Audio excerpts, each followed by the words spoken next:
Hello and welcome back to my YouTube channel. We're going to continue our series of doing practice problems. Let's clear the screen first. Hello and welcome back to my YouTube channel. Today we are going to continue our series of doing practice problems. So these practice problems were for Python, but I decided to convert these to PowerShell.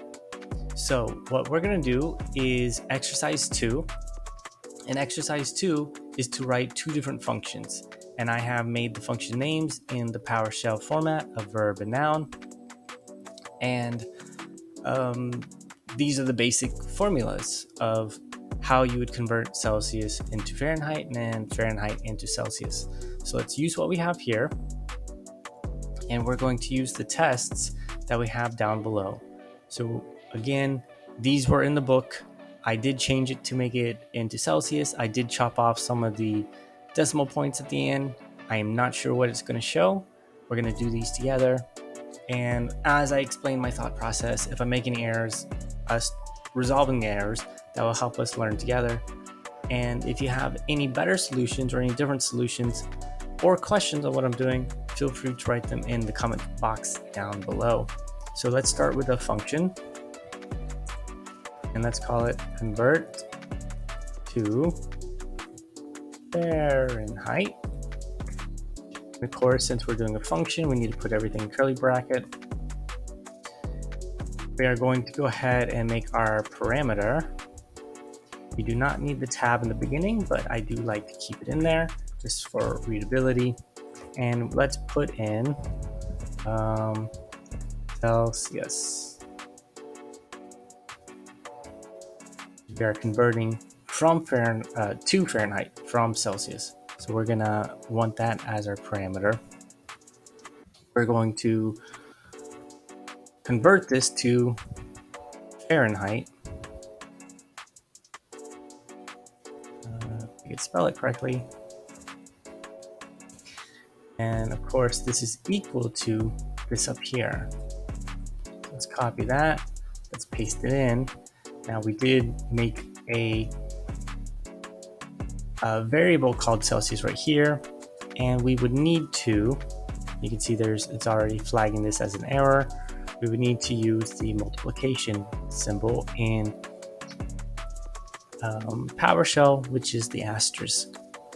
And so now we can say, let's do right host and Fahrenheit.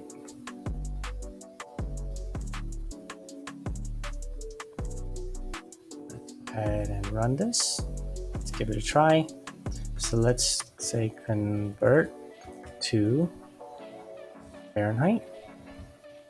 And let's do, of course, we have Celsius and we can do 0. We have 32.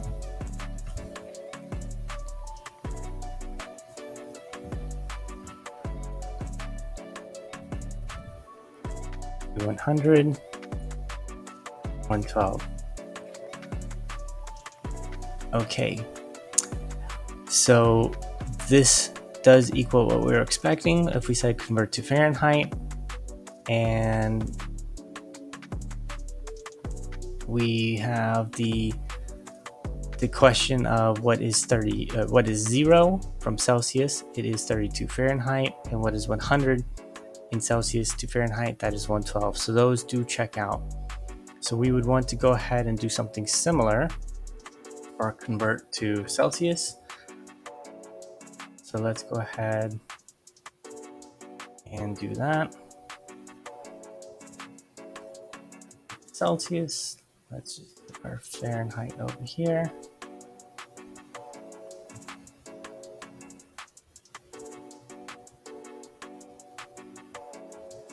And we would want to copy our formula down here.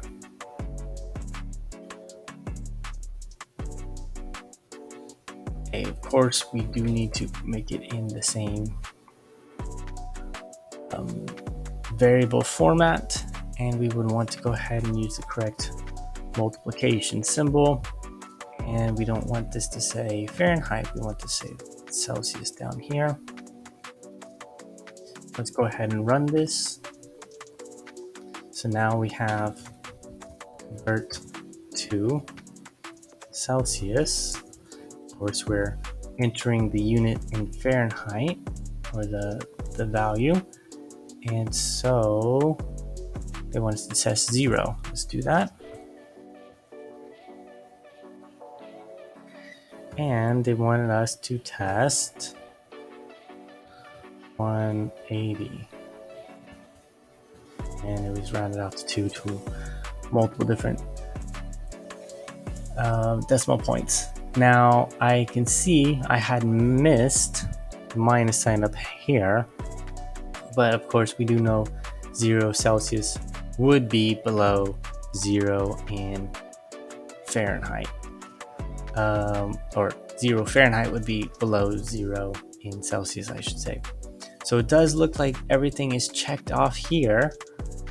So we did create our functions properly.